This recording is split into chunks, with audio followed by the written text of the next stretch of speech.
नमस्कार दोस्तों, मैं गौरव एक बार फिर से आप सबका स्वागत करता हूं आपके अपने परिवार स्वाध्याय सीरीज में। दोस्तों, जैसा कि आपको पता है कि ये क्लास किस टाइम होती है, शाम को 5 बजे। और शाम को 5 बजे किस चीज़ की होती है, हमारी ये आपकी स्टैटिक जीके की क्लास होती है और इसे हम बिल्कुल डिटेल में पढ़ते हैं। ठीक है, 5 PM पर ये हमारी क्लास होती है। किस टाइम होती है? 5 PM पर। ठीक है, 5 PM पर शाम को, याद रखना इस बात को। और स्टैटिक जीके की क्लास चलती है फुली डिटेल के साथ। तो इसी के साथ पहले क्वेश्चन की हम शुरुआत करते हैं। और पहला क्वेश्चन क्या कहता है, मैं जानता हूं क्वेश्चन कम होते हैं क्योंकि आप लोगों ने टाइम भी तो कम दिया हुआ हमें। अगर टाइम आप 1 घंटा हमें दे सकते हो, आपकी सपोर्ट से ही मुमकिन होगा वो तो, लेकिन आधे घंटे में मैं ज़्यादा से ज़्यादा कराने की कोशिश करता हूँ। डिटेल भी मैं इतनी सारी बताता हूँ तो टाइम तो लग ही जाता है दोस्तों। अच्छा कराओगे तो टाइम तो लगेगा ही, और नहीं तो निकल जाते हैं बस ऐसे ही बोल बोल के। वो तो कोई दिक्कत नहीं, 1 घंटे में मैं भी करा दूंगा यार 60-70 क्वेश्चन तो, लेकिन डिटेल में बताऊंगा तो टाइम तो लगेगा ही। तो चलिए शुरू करते हैं, आपके क्वेश्चन की शुरुआत करते हैं आपके पहले क्वेश्चन या 11वें क्वेश्चन के साथ। भारतीय राष्ट्रीय कांग्रेस के प्रथम मुस्लिम अध्यक्ष कौन थे? बताइए, भारतीय राष्ट्रीय कांग्रेस के प्रथम मुस्लिम अध्यक्ष कौन थे? बताइए। Option number A Mohammad Ali Jinnah, Badruddin Tayyab, sir Syed Ahmad Khan या Abdul Kalam Azad. Option number A, B, C या फिर डी, इनमें से आपका राइट आंसर क्या हो जाता है? आंसर दीजिए आप लोग कि राइट आंसर क्या हो जाता है। तो राइट आंसर हो जाएगा option number B, Badruddin Tyab ji. Badruddin Tyab ji आपके पहले मुस्लिम अध्यक्ष हो जाते हैं राष्ट्रीय कांग्रेस के। अब हम बात करते हैं राष्ट्रीय कांग्रेस के बारे में, थोड़ी डिटेल कर लेते हैं ताकि आपको पता लगे कि कांग्रेस की स्थापना कब की गई थी, और कांग्रेस के बारे में थोड़ी जानकारी भी होना आप लोगों के लिए आवश्यक है। भाई, हमारी राष्ट्रीय पार्टी है हमारी, और हमारी देश की आज़ादी में भी एक बड़ा योगदान रखती है। तो कुछ भी क्वेश्चन पूछ सकता है, तो लिखिए आप लोग कि भारतीय राष्ट्रीय कांग्रेस की स्थापना, अगर कांग्रेस की बात करूं तो कांग्रेस की स्थापना 1885 में हुई थी। कब हुई थी? 1885 में की गई थी। 28 दिसंबर 1885। 28 दिसंबर लिख लीजिए आप लोग। 1 मिनट का टाइम दीजिए मुझे दोस्त, थोड़ा सा बस दिक्कत हो रही है बस। अब ठीक है, 28 दिसंबर 1885 में की गई थी मुंबई में। कहां पर की गई थी? मुंबई में की गई थी। कहां पर? आपका तेजपाल संस्कृत विश्वविद्यालय में। किसमें? आपका गोकुलदास, लिखिए गोकुलदास तेजपाल संस्कृत विश्वविद्यालय। तेजपाल संस्कृत विश्वविद्यालय में, संस्कृत विश्वविद्यालय कब की गई थी? संस्कृत विश्वविद्यालय में की गई थी। भारत का जो इस टाइम वायसराय था, क्योंकि 1858 के बाद गवर्नर जनरल को क्या कहा जाने लगा था? वायसराय। पहला बना था लॉर्ड कैनिंग, और अभी कौन थे यहां पर? डफरिन, लॉर्ड डफरिन कौन थे? आपके वायसराय थे इस टाइम। 28 दिसंबर 1885 को स्थापना की गई थी। कहां पर आपकी स्थापना की गई थी? कहां पर आपकी? गुरु गोकुलदास तेजपाल संस्कृत विश्वविद्यालय में। स्थापना करने वाले कौन थे?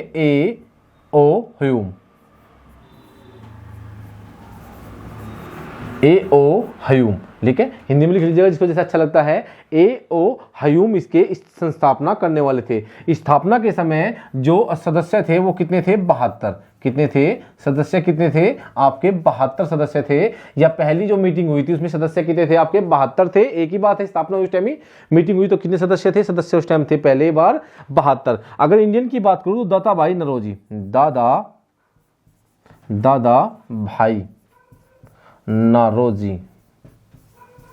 दादा भाई नौरोजी का विशेष योगदान है किसमें? आपकी कांग्रेस की स्थापना में। इनका नामकरण करवाने में दादा भाई नौरोजी का विशेष स्थान रहा है। इतना कुछ लिखवाया, समझ में आया आपकी कि कब स्थापना की गई थी, कितने अनुयायी थे। अब हम बात करते हैं इसके अधिवेशन के बारे में। ठीक है, अधिवेशन की हम बात कर लेते हैं। ठीक है, अधिवेशन देखते हैं, कांग्रेस के अधिवेशन देखते हैं। जो पहला अधिवेशन हुआ था वो कब हुआ था? 1885 में किया गया था। 1885 में कहां पर हुआ था? आपका मुंबई।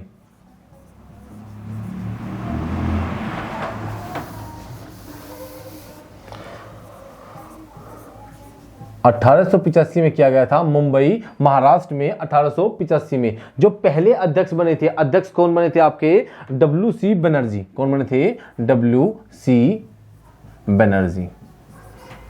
WC बनर्जी, व्योमेश चंद्र बनर्जी इनका पूरा नाम था, पहले आपके अध्यक्ष बने थे। अधिवेशन के 1885 में कहां पर हुआ? मुंबई में हुआ।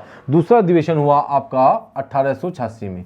1886 में कहां पर हुआ? ये आपका कलकत्ता में।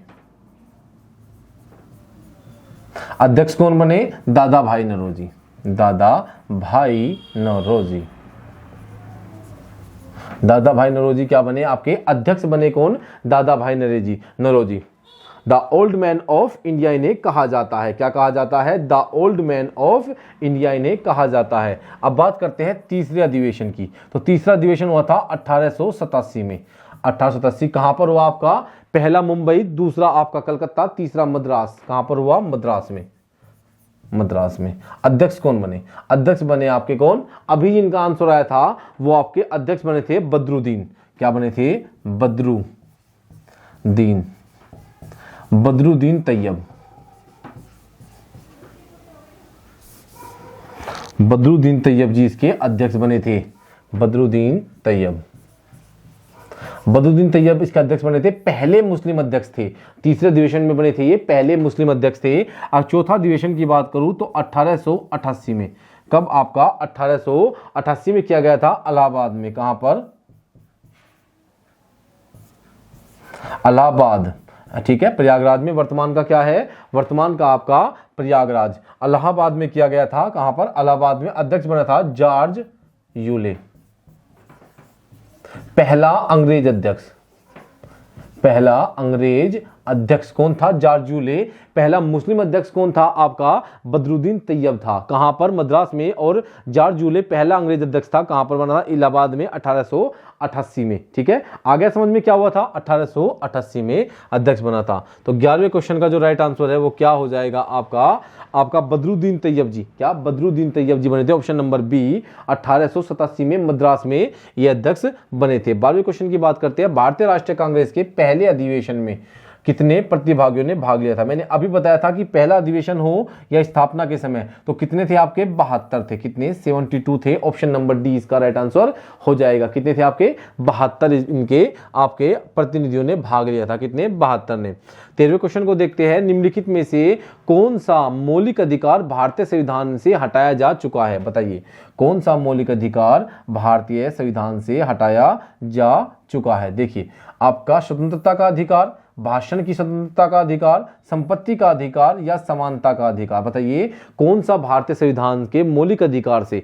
अब मौलिक अधिकार वे हमारा मौलिक अधिकार नहीं है, वर्तमान में वे हमारा कानूनी अधिकार बन चुका है। तो कौन सा है आपका? ऑप्शन नंबर सी, संपत्ति का अधिकार। क्या है आपका? ऑप्शन नंबर सी, संपत्ति का अधिकार अब वर्तमान में मौलिक अधिकार नहीं है। थोड़ा मौलिक अधिकार के बारे में जानते हैं कि मौलिक अधिकार क्या है, क्यों है हमारे लिए आवश्यक। देखिए, मौलिक अधिकार हमारे मौलिक अधिकारों का हनन होने, अगर सरकार हमारे मौलिक अधिकारों का हनन करती है तो हम हाई कोर्ट और सुप्रीम कोर्ट जा सकते हैं। सुप्रीम कोर्ट की बात करूं तो अनुच्छेद 32 के तहत, और हाई कोर्ट की बात करूं तो 226 के तहत हम जा सकते हैं आपका हाई कोर्ट और सुप्रीम कोर्ट। मौलिक अधिकारों का संरक्षण हाई कोर्ट और सुप्रीम कोर्ट को कहा जाता है। अगर हमारे सरकार, केंद्र सरकार, राज्य सरकार हमारे मौलिक अधिकारों का उल्लंघन करती है या ऐसे नियम बनाती है जिनसे हमारे मौलिक अधिकारों का उल्लंघन होता है तो हम सुप्रीम कोर्ट और हाई कोर्ट दोनों जा सकते हैं। सुप्रीम कोर्ट जो रिट जारी करेंगे, हम सुप्रीम कोर्ट जो सुनवाई का अनुच्छेद 32 के तहत हम सुप्रीम कोर्ट जा सकते हैं, और हाई कोर्ट जो संरक्षण करेगा 226 के तहत, अनुच्छेद 226 के तहत। अब मौलिक अधिकार की बात कर लेते हैं या मूल अधिकार, एक ही बात है। मूल अधिकार क्या भारतीय अधिकार, मूल अधिकार क्या भारतीय संविधान में मूल रूप से थे? हाँ बिल्कुल। हमने कहां से लिए हैं? हमने लिए हैं अमेरिका के संविधान से। अमेरिका के संविधान से हमने ये ग्रहण किए हैं। अगर मौलिक अधिकार या मूल अधिकार की बात करूं तो भाग 3 में इनका वर्णन दिया गया है। भाग 3 में आपका अनुच्छेद की बात करूं तो 12 से लेकर 35 तक इनका वर्णन दिया गया है। भाग 3 में 12 से लेकर 35 तक इनका वर्णन दिया गया था। पहले कितने थे?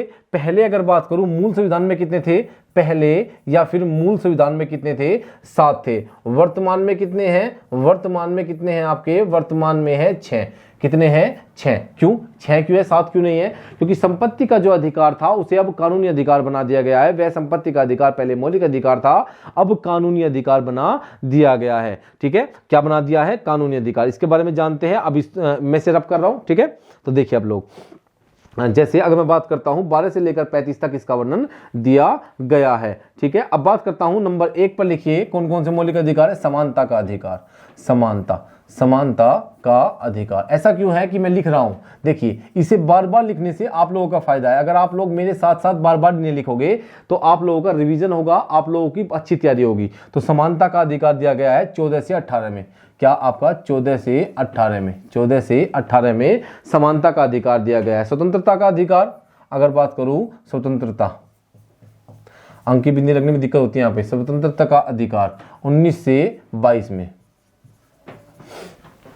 19 से 22 में आपका क्या गया, स्वतंत्रता का अधिकार। शोषण के विरुद्ध अधिकार, क्या शोषण के विरुद्ध अधिकार, शोषण के विरुद्ध अधिकार कब दिया गया है आपका 23 और 24 में। किसमें, 23 और 24 में शोषण के विरुद्ध अधिकार आपको दिया गया है। धर्म की स्वतंत्रता का अधिकार, धर्म की स्वतंत्रता का अधिकार, धर्म की स्वतंत्रता का अधिकार कब कहां पे दिया, 25 से 28 में दिया गया है। कहां पे दिया गया है आपका 25 टू 28, 25 से 28 में इसका वर्णन दिया गया है, धर्म की स्वतंत्रता का अधिकार। अब बात करूं संस्कृति एवं आपकी संस्कृति एवं शिक्षा संबंधी अधिकार, संस्कृति एवं शिक्षा संबंधी अधिकार, संस्कृति एवं शिक्षा संबंधी अधिकार, ठीक है, समझ गए ना। संस्कृति एवं शिक्षा संबंधी अधिकार आपका 29 टू 30 में, 29 से 30 में इसका वर्णन दिया गया है। संवैधानिक उपचारों का अधिकार, क्या संवैधानिक उपचारों का अधिकार, संवैधानिक उपचारों का अधिकार, संवैधानिक उपचारों का अधिकार अनुच्छेद 32 में, अनुच्छेद 32 में इसका वर्णन दिया गया है। 32 से 35 तक इसका वर्णन दिया गया है। अनुच्छेद 32 से 35 तक संवैधानिक उपचारों के अधिकार का वर्णन दिया गया है। तो 1 2 3 4 5 6, वर्तमान में कितने हैं, वर्तमान में 6 हैं। हटाया कौन सा गया है, संपत्ति के विरुद्ध अधिकार। संपत्ति का जो अधिकार है,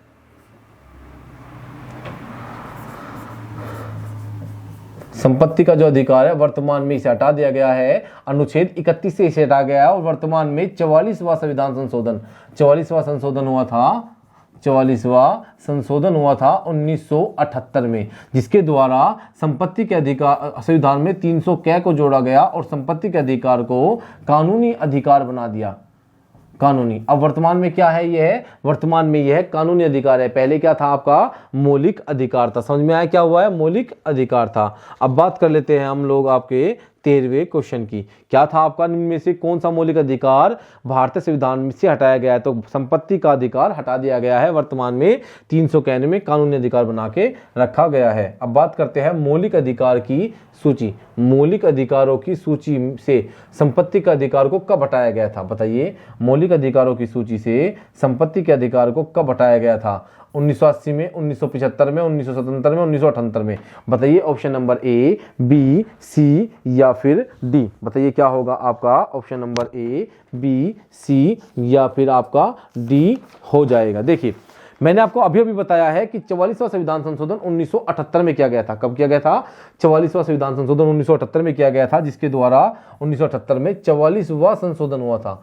संपत्ति के अधिकार को हटाकर अनुच्छेद 300 क में ले गए हैं और इसे क्या बना दिया है, आपका कानूनी अधिकार बना दिया है। ठीक है, तो 44वां संविधान संशोधन 1978 में, ऑप्शन नंबर डी राइट हो जाएगा। निम्नलिखित में से वह मौलिक अधिकार कौन सा है जिसे डॉक्टर भीमराव अम्बेडकर ने संविधान का दिल कहा है। बताइए वह मौलिक अधिकार कौन सा है जिसे डॉक्टर भीमराव अंबेडकर ने क्या कहा है, संविधान का दिल कहा है। क्या कहा है, संविधान का दिल कहा है। बताइए किस अधिकार को डॉक्टर भीमराव अंबेडकर ने संविधान का दिल कहा है। Option number A, B, C या फिर डी। ऑप्शन नंबर ए, संवैधानिक उपचारों का अधिकार, धर्म का अधिकार, समानता का अधिकार, स्वतंत्रता का अधिकार। अगर स्वतंत्रता के अधिकार की बात करता हूं तो 19 से 22 में इसका वर्णन दिया गया है। कहां पे आपका 19 से 22 में, 19 से 22 में। समानता का अधिकार की बात करता हूं तो 14 से 18 में, 14 से 18 में। स्वतंत्रता का अधिकार 19 से 22 में और आपका समानता का अधिकार 14 से 18 में। धर्म का अधिकार बताइए, धर्म की स्वतंत्रता का अधिकार 25 से 28 में दिया गया है। किसमें? 25 से 28 में। और आपका क्या बचा? ऑप्शन नंबर ए, संवैधानिक उपचारों का अधिकार। अनुच्छेद 32 में इसका वर्णन दिया गया है, जिसके द्वारा सुप्रीम कोर्ट 5 प्रकार की रिट जारी कर सकता है। तो ऑप्शन नंबर ए इस क्वेश्चन का राइट आंसर हो जाएगा। क्या हो जाएगा? ऑप्शन नंबर ए इस क्वेश्चन का राइट आंसर हो जाएगा। छठे 16 क्वेश्चन की बात कर लेते हैं। क्वेश्चन नंबर 16 क्या कहता है? क्वेश्चन नंबर 16 को देखिए और आंसर दीजिए। अभियुक्त को नमूना हस्ताक्षर करने के लिए बाध्य करना क्या माना जाता है? नैसर्गिक न्याय के सिद्धांत का उल्लंघन माना जाता है। ऑप्शन नंबर बी देखिए, ऑप्शन नंबर बी क्या कह रहा है? ऑप्शन नंबर बी कहता है व्यक्तिक स्वतंत्रता के अधिकार का उल्लंघन माना जाता है, विधि के नियम का उल्लंघन माना जाता है, या विधि के समान संरक्षण के अधिकार का उल्लंघन माना जाता है। क्या अभियुक्त को नमूना हस्ताक्षर करने के लिए बाध्य करना क्या माना जाएगा? Option number A, B, C या फिर डी। बताइए क्या हो जाएगा? देखिए, वैश्विक स्वतंत्रता के अधिकार, एक व्यक्तिगत स्वतंत्रता के अधिकार का उल्लंघन माना जाएगा। नैसर्गिक न्याय के सिद्धांत का उल्लंघन नहीं माना जाएगा, विधि के नियम का उल्लंघन, विधि के समान संरक्षण का अधिकार का उल्लंघन नहीं। हमारे जो व्यक्तिगत स्वतंत्रता है उसका उल्लंघन माना जाएगा, व्यक्तिगत स्वतंत्रता के अधिकार का उल्लंघन माना जाएगा यदि अभियुक्त को नमूना हस्ताक्षर के लिए बाध्य करना क्या अगर किसी को उसी के खिलाफ क्या किया जाता है? बाध्य किया जाता है कि अपने सबूत खुद बनाने के लिए खुद सबूत दे अपना, तो बाध्य करना क्या होगा? व्यक्तिगत स्वतंत्रता का अधिकार का हनन माना जाएगा। ऑप्शन नंबर 20 का राइट आंसर हो जाएगा। 17वें क्वेश्चन की बात करते हैं। भारतीय संविधान में अल्पसंख्यकों को मान्यता किस आधार पर दी गई? बताइए, भारतीय संविधान में जो अल्पसंख्यक है उन्हें किस आधार पर मान्यता दी गई है? भारतीय संविधान में अल्पसंख्यकों को मान्यता किस आधार पर दी गई है? धर्म, जाति, कुल जनसंख्या के साथ उस वर्ग की जनसंख्या का अनुपात या रंग के आधार पर? बताइए, हमने जो हमारा भारतीय संविधान है उसने किस आधार पर किस आधार पर अल्पसंख्यकों को मान्यता दी है? बताइए, किस आधार पर मान्यता दी है? किस आधार पर? आपकी धर्म के आधार पर। किस आधार पर? आपकी धर्म के आधार पर मान्यता दी है। क्यों? क्योंकि जिस यहाँ पर हमारे संविधान के अनुसार जिस धर्म को मानने वाले कम है वे अल्पसंख्यक होंगे, तो अल्पसंख्यक को जो मान्यता दी गई है अल्पसंख्यक की, वो धर्म के आधार पर दी गई है। ऑप्शन नंबर ए इसका राइट आंसर हो जाएगा। 18वें क्वेश्चन की बात करते हैं। निम्नलिखित में से कौन सा राज्य नेपाल के साथ अपनी सीमा साझा नहीं करता? बताइए, निम्नलिखित में से कौन सा राज्य नेपाल के साथ अपनी सीमा साझा नहीं करता? उत्तर प्रदेश, पश्चिम बंगाल, बिहार या असम? किसके साथ साझा नहीं करता? नेपाल के साथ। देखिए, नेपाल कहाँ है? नेपाल। अब नेपाल कहाँ है? अपना भारत क्या है? अपना भारत है ये वाला, ठीक है। ये यहाँ पे क्या है? ये नेपाल है, नेपाल। यहाँ पे क्या है? उत्तर प्रदेश। यहाँ पर क्या है? बिहार। क्या है? यहाँ पर है आपका बिहार, ठीक है। अगर बात करूं पश्चिम बंगाल की, तो पश्चिम बंगाल भी ऐसे निकल के यहां तक आया हुआ है। बचा क्या? असम। असम सिक्किम से सीमा साझा करता है। किससे? सिक्किम से। यहां से नहीं करता। तो क्या होगा? उत्तर प्रदेश सीमा साझा करता है, पश्चिम बंगाल भी करता है, बिहार भी करता है, लेकिन असम सीमा साझा नहीं करता। किसके साथ? नेपाल के साथ। पूर्वोत्तर का एकमात्र राज्य असम ही है जो सारी 7 सिस्टर से अपनी सीमा को साझा करता है। पूर्वोत्तर का एकमात्र राज्य है क्या? आपका असम, जो पूर्वोत्तर के सभी राज्यों से अपनी सीमा साझा करता है। कौन सा? असम। असम नेपाल से अपनी सीमा साझा नहीं करता। किससे? नेपाल से अपनी सीमा साझा नहीं करता। 19वें नंबर क्वेश्चन को देखते हैं। भारत ने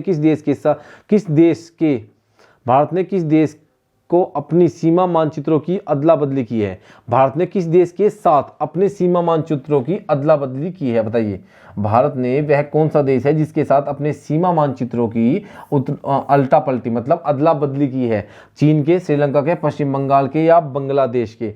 बताइए, किसके साथ ऐसा किया है भारत ने कि अपने सीमा मानचित्रों की अदला बदली कर ली? मैं अगर बताऊं तो 2015 में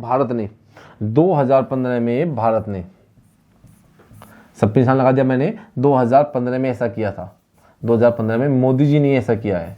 क्या? हमारे प्रधानमंत्री है मोदी जी ने ऐसा किया है 2015 में। तो राइट आंसर क्या हो जाएगा? ऑप्शन नंबर डी, बांग्लादेश हो जाएगा। अब देखिए आप लोग, बांग्लादेश राइट आंसर हो गया और बांग्लादेश के बारे में आप जान लेते हैं। 1971 के बाद ये अपना एक स्वतंत्र राष्ट्र बन गया था। अब बात करते हैं 2015 में ऐसा क्या हुआ था। तो 2015 में अपने पीएम मोदी ने ही, हमारे जो पीएम है मोदी जी ने ही बांग्लादेश के साथ ने ही बांग्लादेश के साथ ऐतिहासिक मानचित्रों का साझा किया था, अदला बदली की थी। इस समझौते के तहत भारत द्वारा भारत में स्थित 111 क्षेत्रों को बांग्लादेश को दिया गया था। क्या? भारत द्वारा 111 क्षेत्रों को, जो भारत का हिस्सा थे 111, भारत द्वारा 111 क्षेत्रों को बांग्लादेश को दिए गए थे। और बांग्लादेश के द्वारा कितने दिए गए थे? 51 क्षेत्र जो नेपाल में थे भारत को दिए गए थे। कितने दिए गए थे? 51 क्षेत्र भारत को दिए गए थे। ठीक है, और भारत के द्वारा 111 क्षेत्र किसे दिए गए थे? बांग्लादेश को। और भारत को मिले कितने थे? 51 क्षेत्र। किसने? 2015 में ये समझौता हुआ था, अदला बदली मानचित्रों की हुई थी बांग्लादेश के साथ। 20वां क्वेश्चन क्या कहता है? भारत के किस राज्य के पास सबसे लंबी समुद्री तटरेखा है? बताइए, भारत का वह राज्य कौन सा है जिसकी समुद्री तटरेखा सबसे लंबी है? आपका केरल, गुजरात, आंध्र प्रदेश या तमिलनाडु? बताइए कौन सा राइट आंसर हो जाएगा?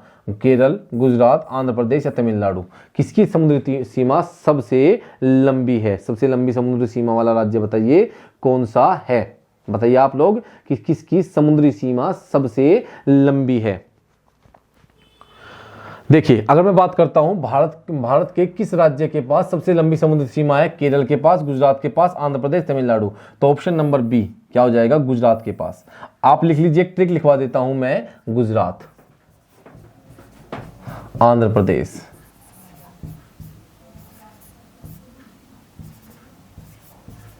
गुजरात, आंध्र प्रदेश, तमिलनाडु, ठीक है, और आपका महाराष्ट्र। ट्रिक है गुआतम। ट्रिक लिख लीजिए, गुआतम, गुआ, गे उ आ और तम। गुजरात, आ से आंध्र प्रदेश, तै से तमिलनाडु और महाराष्ट्र। सबसे लंबी पहले पे गुजरात, फिर आंध्र प्रदेश की, फिर तमिलनाडु की और चौथे नंबर पे महाराष्ट्र की। तो सबसे लंबी समुद्री सीमा वाला राज्य कौन सा है? आपका गुजरात है। कौन सा है? गुजरात सबसे लंबी समुद्री सीमा अपनी रखता है। अगर सबसे छोटी की बात करूं तो सबसे छोटी है वो है गोवा की।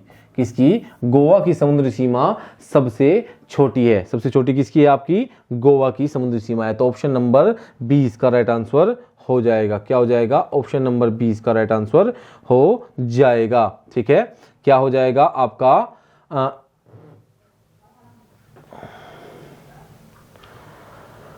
ठीक है, ऑप्शन नंबर 20 का राइट आंसर हो जाएगा। क्या? गुजरात। ठीक है, तो दोस्तों अगर मैं बात करना चाहूं कि आज यहीं तक रखेंगे, आपका टाइम थोड़ा सा जल्दी हो गया है, कोई बात नहीं है। 20 क्वेश्चन आपके कंप्लीट हो जाते हैं। यहां तक मैंने आपको बता दिया है, इसमें आप लोग देख सकते हो अच्छे से, उसमें कोई भी दिक्कत हमें नहीं होनी चाहिए। अच्छे से आप लोग इसे समझ सकते हो। मुझे 1 मिनट का टाइम दीजिए।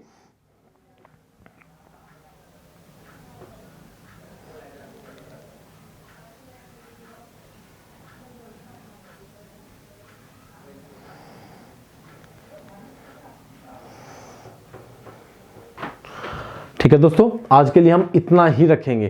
ठीक है, उससे आगे हम कल करेंगे। टाइम की भी बाउंडेशन है हमारे सामने और टाइम की भी थोड़ी दिक्कत है, तो इसलिए आज के लिए हम इतना ही रखेंगे। ठीक है, आज के लिए हम इतना ही रखना चाहेंगे, इससे आगे हम कल देखते हैं। ठीक है, तो आपका बहुत बहुत धन्यवाद दोस्तों। अगर क्लास अच्छी लगती है तो लाइक करना, शेयर करना और सब्सक्राइब करना। अगर किसी भी तरह की कोई दिक्कत है तो आप लोग हमें बता सकते हो, कमेंट कर सकते हो। आप लोग हमें ऑफलाइन कमेंट करके बता सकते हो कि इस तरह से सुधार करना चाहिए आप लोगों को। कुछ भी आपकी क्वेरी हो तो बता सकते हो। सुबह 6 बजे मैडम करंट अफेयर क्लास लेती है, बहुत अच्छे से मैडम पढ़ा रही है। आप लोग जाइए और एक बार करंट अफेयर की क्लास लीजिए, देखिए कि मैडम 30 मिनट में कैसे क्वेश्चन कराती है। मैडम 90 के आसपास आपकी कराती है। देखिए, आप करंट पढ़िए, रोज करंट पढ़ते रहिए, कुछ नहीं होगा। आपको साथ में स्टैटिक जीके पढ़ना ही होगा, क्योंकि रिलेटेड करने के बाद ही क्वेश्चन समझ में आता है और वो रिलेटेड करके ही आंसर क्वेश्चन पूछेगा आपसे। वो आपसे रिलेटेड करके ही क्वेश्चन पूछेगा, डायरेक्ट क्वेश्चन नहीं पूछेगा करंट अफेयर से। वो उसे पता है कि उसे क्वेश्चन, अगर मान लो कोई सा देश जैसे आजकल कौन सा रशिया और आपका यूक्रेन हाईलाइट चला हुआ है, तो वहाँ के पीएम के बारे में, राजधानी के बारे में ऐसा कुछ पूछेगा, वो राष्ट्रपति के बारे में, ये सब कुछ वो पूछेगा। तो मैडम क्या करती है? मैडम आपको रिलेट करती है उन सभी करंट के क्वेश्चन के साथ, स्टैटिक जीके के साथ।